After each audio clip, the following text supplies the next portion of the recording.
Olá pessoal, muito bom dia. Hoje é 15 de março de 2022. Este é o vídeo 67 e o assunto desta vez é os mistérios de Deus.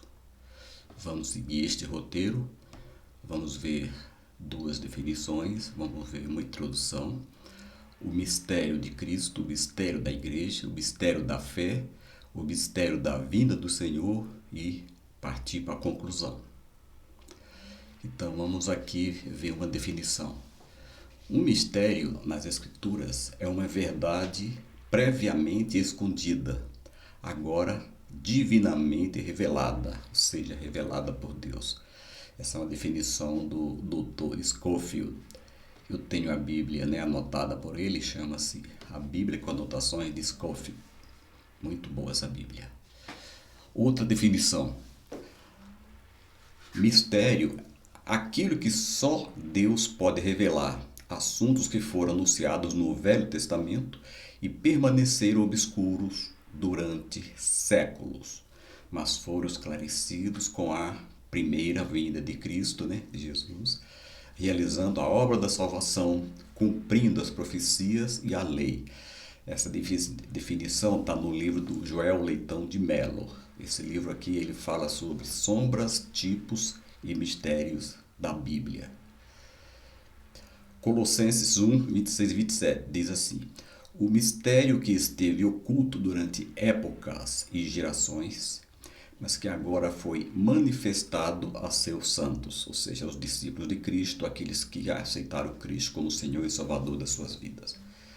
A eles, ou seja, aos discípulos de Cristo, quis Deus dar a conhecer entre os gentios a gloriosa riqueza deste mistério, que é Cristo em vocês, a esperança da glória. Então, a pessoa que aceita Cristo, ela começa então a entender um pouco dos mistérios de Deus. São vários mistérios, muito nós não vamos conhecer, mas é Deus quem decide se vai revelar a nós ou não. Agora uma introdução. A Bíblia tem muitos mistérios sem respostas. E isso nos lembra que todo conhecimento pertence a Deus. Ou seja, ninguém sabe tudo. Ninguém sabe tudo sobre a Bíblia, ninguém sabe tudo sobre Deus. Se alguém falar, não é verdade, tá? Agora, nós fomos incumbidos de divulgar o Evangelho, então por isso o crente, o verdadeiro cristão, aquele que aceitou Jesus Cristo, ele é um administrador dos mistérios de Deus. Então Paulo fala isso aqui em 1 Coríntios 4, verso 1. Portanto, que todos nos considerem como servos de Cristo e encarregados dos mistérios de Deus. Então, aqueles que aceitam Jesus como Senhor e Salvador, se interessam, começam a estudar, isso aí são os administradores, aquilo que Deus revelou, então a gente pode então passar adiante. João 15,15, aqui o próprio Jesus falando: em vez disso eu vos tenho chamado amigos, Jesus falando aos seus discípulos, porque tudo que ouvi de meu Pai, ou seja, Deus, eu lhes tornei conhecido. Então muita coisa que estava escondido nos 4.000 anos antes de Cristo, agora Cristo revelou algumas coisas, alguns mistérios para os seus discípulos. Vamos então ver o primeiro mistério aqui, o mistério de Cristo. Colossenses 2:2. Paulo falando: esforço-me para que eles sejam fortalecidos em seus corações, estejam unidos em amor e alcancem toda a riqueza do pleno entendimento, a fim de conhecerem plenamente o mistério de Deus, a saber, Cristo. E Colossenses ainda, 4, verso 3. Ao mesmo tempo, orem também por nós. Então, Paulo pedindo a oração aqui dos Colossenses, para que Deus abra uma porta para a nossa mensagem, a fim de que possamos proclamar o mistério de Cristo, pelo qual estou preso. Ou seja, o mistério de Cristo. Por que Deus resolveu se tornar carne e habitar entre nós? Por que ele morreu, ressuscitou?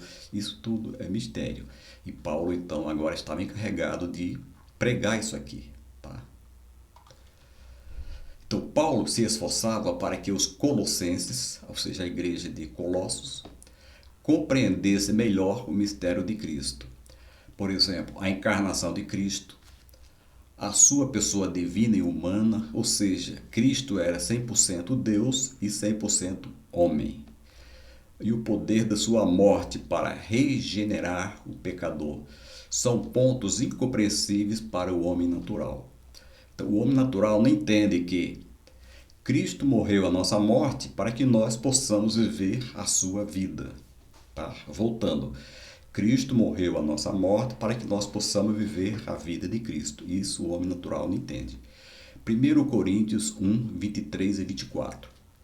Nós, porém, que Paulo está incluído, né? Ele e os discípulos de Cristo. Nós, porém, pregamos a Cristo crucificado, o qual, de fato, é escândalo para os judeus e loucura para os gentios. Mas para os que foram chamados, tanto judeus como gregos, ou seja, tanto judeus como gentios, Cristo é o poder de Deus e a sabedoria de Deus. Então, para o mundo incrédulo, o mundo ateu, que não crê em Deus, não crê em Cristo, a palavra de Deus é loucura. Mas para nós que aceitamos Cristo, acreditamos em Deus, aceitamos Cristo como Filho de Deus, então é o poder de Deus e a sabedoria de Deus. Lucas 8:10. Aqui Jesus falando, ele disse: a vocês, ou seja, aos discípulos, aos verdadeiros cristãos, a vocês foi dado o conhecimento dos mistérios do reino de Deus. Mas aos outros, ou seja, aos que não são discípulos de Cristo, falo por parábolas, para que vendo não vejam e ouvindo não entendam. Então ele falava para os outros por parábola, eles não entendiam. Agora, o mistério da igreja, vamos ver o segundo mistério. A igreja, entenda-se como a esposa de Cristo. Está em Efésios capítulo 5, verso 25, 26, 27 e o 32. Então, 25. Maridos, ame suas mulheres, assim como Cristo amou a igreja e entregou-se a si mesmo por ela, para a santificá-la. Para santificar quem? A igreja. Então, ele se entregou pela igreja, ela que é a igreja, para santificar a igreja, tendo-a purificado pelo lavar da água mediante a palavra, tendo purificado a igreja. E apresentá-la a si mesmo como igreja gloriosa, sem mácula nem ruga ou coisa semelhante, mas santa e inculpável. Este é um mistério profundo. Refiro-me, porém, a Cristo e à igreja. Aqui Paulo escrevendo a igreja de Éfeso.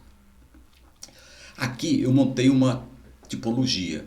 Quando a Bíblia diz assim, ó, marido, ame suas mulheres, assim como Cristo amou a igreja e entregou a si mesmo por ela. Eu criei uma tipologia aqui, ó. Então, o marido está para a mulher, assim como Cristo está para a igreja. Ó, o marido está para a mulher, assim como Cristo está para a igreja. Eu sou também professor de matemática, né? Então eu dei muita aula sobre proporção, né?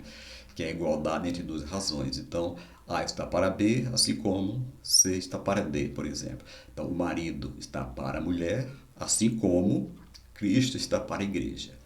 Ó, o marido está para a mulher, assim como Cristo está para a igreja. E qual a tipologia? Que o marido é um tipo de Cristo.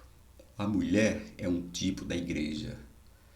Ó, o marido ama a mulher como Cristo amou a igreja e se entregou por ela. E aqui eu quero dar uma informação, né? Qual a missão mais difícil? É ser tipo de Cristo ou tipo da igreja? Então a missão mais difícil aqui coube ao homem, né? Ao marido. Ser o tipo de Cristo, que a Bíblia diz que ele entregou a si mesmo por ela. Ele, Cristo, morreu pela igreja. Morreu pela igreja. Então, a rigor, se for preciso, o marido tinha que morrer pela mulher, né? Então, o marido é um tipo de Cristo, a mulher é um tipo da igreja. Então, Cristo nos amou primeiro, tá? A Bíblia diz que Cristo nos amou primeiro. Ok. Esse aqui é um outro assunto, né, que eu tenho quando eu falo sobre a conduta da família cristã, e eu entro em detalhes sobre isso. Mas só para lembrar que o marido está para a mulher como Cristo está para a igreja, então o marido é um tipo de Cristo e a mulher é um tipo da igreja. Os remidos pelo sangue de Cristo, ou seja, os salvos, formam um povo espiritual, que é a igreja de Deus. Então, tanto judeus como gentios aceitou Jesus, ele faz parte da igreja. A igreja é chamada a noiva do Cordeiro. Apocalipse 19:7, a gente vê o seguinte: regozijemo-nos, vamos nos alegrar e dar-lhe glória, pois chegou a hora do casamento do Cordeiro e a sua noiva já se aprontou. O Cordeiro aqui é Cristo e a noiva é a igreja. Então chegou a hora do casamento de Cristo com a igreja. Então olha só, aqui está de acordo com o modelo oriental do casamento. Então oriental que eu digo é lá no Oriente Médio, né? Ali em Israel, os países árabes. Então tinha o noivado, tinha a vinda do noivo e tinha o banquete do casamento. Então no caso aqui da igreja, o noivado é o compromisso legal quando aceitamos a Cristo. A partir do momento que nós aceitamos a Cristo, na igreja, né, o pastor faz o apelo, a gente levanta a mão e aceita a Cristo, a gente passa a ser a noiva de Cristo, a gente passa a pertencer à igreja de Cristo, então nós pertencemos à noiva de Cristo. Então é o compromisso legal quando aceitamos a Cristo. A vinda do noivo é para buscar a noiva, ou seja, a vinda de Cristo para buscar a igreja, será o arrebatamento da igreja. A gente viu, né, que na escatologia que os sinais já estão aí todos cumpridos. A qualquer momento Cristo vem buscar a sua igreja, ou seja, o noivo vem buscar a sua noiva. Então, essa vinda do noivo para buscar a noiva será agora o arrebatamento da igreja, que acontece a qualquer momento. E o terceiro ponto é o banquete do casamento. Isso vai acontecer lá nas bodas do Cordeiro, vai acontecer lá no céu. É a consumação do casamento de Cristo com a igreja. Então a gente, no estudo de escatologia, a gente falou que quando Cristo arrebatar a igreja, nós vamos ter um período de 7 anos. Lá em cima, nós vamos participar do tribunal de Cristo e das bodas do Cordeiro. E aqui embaixo estará acontecendo a grande tribulação, período de 7 anos. Então, essa bodas do Cordeiro será exatamente o casamento de Cristo com a igreja. Então, a partir deste momento, a igreja, ela não mais é a noiva de Cristo, mas a esposa de Cristo. Cristo passa a ser o esposo da igreja, tá? Então, hoje, Cristo é o noivo e a igreja é a noiva. A gente viu lá em cima. O mistério da fé. 1 Timóteo 3,9, é que Paulo, falando para o seu discípulo, Timóteo, devem apegar-se ao mistério da fé com a consciência limpa. Em Hebreus 11, os versos 1 e 2 diz assim: ora, a fé é a certeza daquilo que esperamos e a prova das coisas que não vemos, pois foi por meio dela que os antigos receberam bom testemunho, por exemplo, Abraão, Isaac, Jacó, Moisés. Então, ter fé é crer na existência de algo que não pode ser provado pelos sentidos. Por exemplo, ter fé que Deus é o autor e consumador de todas as coisas, que foi Deus que criou o céu, a terra, o mar, tudo que nele existe, sem exigir prova. Então isso é fé. A fé é confiança na lealdade de alguém. Então você confia na lealdade de alguém, você está pondo fé naquela pessoa. Eu falei já também um estudo sobre o melhor da igreja, fé, esperança e amor. E quando eu falei de fé, eu falei do piloto do avião, que ele confia nas informações do controlador de voo. Ele não conhece, ele nunca viu, mas ele confia e ele segue as instruções. Isso é fé. Ele confia na lealdade de alguém, que ele sabe que o controlador está ali para isso. Foi preparado, estudou, fez curso para isso. Outra coisa, o crente, ele anda pela fé. Paulo diz isso aqui em 2 Coríntios 5,7. Porque andamos por fé e não por vista. Não por aquilo que a gente vê, a gente anda pela fé. Outra coisa, o crente vive pela fé. Gálatas 2,20. Paulo falando, foi crucificado com Cristo. Ou seja, a partir do momento que ele entregou sua vida para Jesus, ele diz que foi crucificado com Cristo. Assim, já não sou eu quem vive, mas Cristo vive em mim. A vida que agora vivo no corpo, vivo-a pela fé no Filho de Deus que me amou e se entregou por mim. Muito bonito esse versículo. Então o crente, ele vive pela fé. Outra coisa, ele vence o mundo pela fé. 1 João 5,4. O evangelista João que escreveu. O que é nascido de Deus vence o mundo. E esta é a vitória que vence o mundo, a nossa fé. Então, o que é nascido de Deus? Aquele que aceita Jesus como Senhor e Salvador da sua vida. Então, ele vence o mundo. Então, é uma grande esperança, né? O mistério da vida do Senhor. 1 Tessalonicenses 4, 16 e 17. Pois dada a ordem, com a voz do arcanjo e o ressoar da trombeta de Deus, o próprio Senhor, ou seja, Jesus, descerá do céu, e os mortos em Cristo ressuscitarão primeiro. Ou seja, as pessoas que faleceram, que eram salvas, que faleceram, eles vão ressuscitar quando Cristo vier buscar a sua igreja. Eles vão ressuscitar e vão tomar um corpo glorioso. Depois disso, ou seja, depois que eles ressuscitarem, isso é tudo no piscar de olhos. Os que estivermos vivos, então vamos supor que Cristo veio hoje, nós estamos vivos, nós seremos arrebatados juntamente com eles, os que ressuscitaram, né? Nas nuvens, para o encontro do Senhor nos ares, e assim estaremos com o Senhor para sempre. Então, quando acontecer o arrebatamento, os que morreram em Cristo ressuscitaram primeiro, nós seremos transformados. Esse corpo aqui, ele não vai passar pela morte, ele vai ser um corpo glorioso, vai ser transformado em um corpo glorioso, e vamos encontrar com o Senhor lá nos ares, ou seja, nas nuvens. Então, nessa primeira fase da segunda vinda, ele vem até as nuvens. Então, estes versículos falam do arrebatamento da igreja e da ressurreição dos salvos. 1 Coríntios 15, 51 e 52.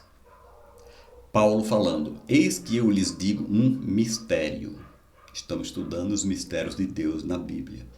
Nem todos dormiremos. Quando ele fala dormiremos, ele considera que quem já morreu e era salvo, está dormindo.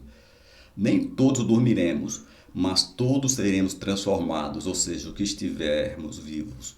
No momento, no abrir e fechar de olhos, ao som da última trombeta, pois a trombeta soará.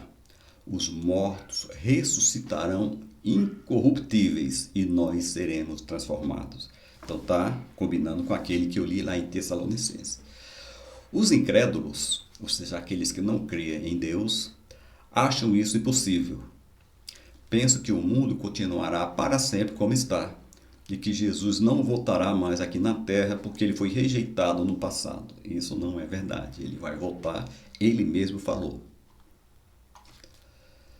O salvo, ou seja, o verdadeiro cristão, ele espera confiando na promessa do Senhor Jesus, porque a sua vinda é um estímulo para o testemunho do Evangelho. Ou seja, a nossa esperança na vida do Senhor, ela nos faz com que a gente divulgue o Evangelho, com que a gente se esforce para que os nossos familiares aceitem Jesus, que nós queremos todos eles lá no céu juntamente conosco, né? É um testemunho do Evangelho, é motivo de vigilância. Então a gente tem que estar vigiando, né? Não descuidar diante da brevidade da vida, porque a vida, eu já falei, ela é curta, breve, temporária e passageira. E também a esperança na volta do Senhor é uma consolação para as provações que vêm sobre nós. Então a gente passa às vezes muitas provações, muitas decepções, mas a gente sabe que tudo é passageiro. E que o importante é nós termos a vida eterna ao lado do Senhor Jesus. Isso aqui é o mais importante. Para concluir, Deus é a origem de toda a revelação. Tá? Então, muita coisa ele decidiu revelar aos seus, ou seja, aqueles que o aceitam. Muita coisa nem para nós ele revela. Nós vamos saber quando chegar lá no céu, se Deus quiser revelar, porque ele é soberano. Colossenses 2, o verso 2, a segunda parte, e o verso 3. A fim de conhecerem plenamente o mistério de Deus, a saber, Cristo. Nele, em Cristo, estão escondidos todos os tesouros da sabedoria e do conhecimento. Tá? Tudo que já foi revelado é o suficiente para a nossa edificação. À medida em que crescemos espiritualmente, ou seja, à medida em que aumenta a nossa comunhão, a nossa intimidade com Cristo, o Senhor revela mais profundamente a sua verdade, ou seja, a sua palavra, os seus mistérios, à medida que a gente vai crescendo espiritualmente. Tá? Então, é isso que eu tinha para hoje. Com isso nós terminamos o vídeo 67. Se você gostou, deixa o seu like. E para assistir esse e outros vídeos, você entra no YouTube, digita meu nome, Joel Martins da Silva, SJC, para diferenciar dos homônimos. E até o próximo vídeo, se Deus quiser.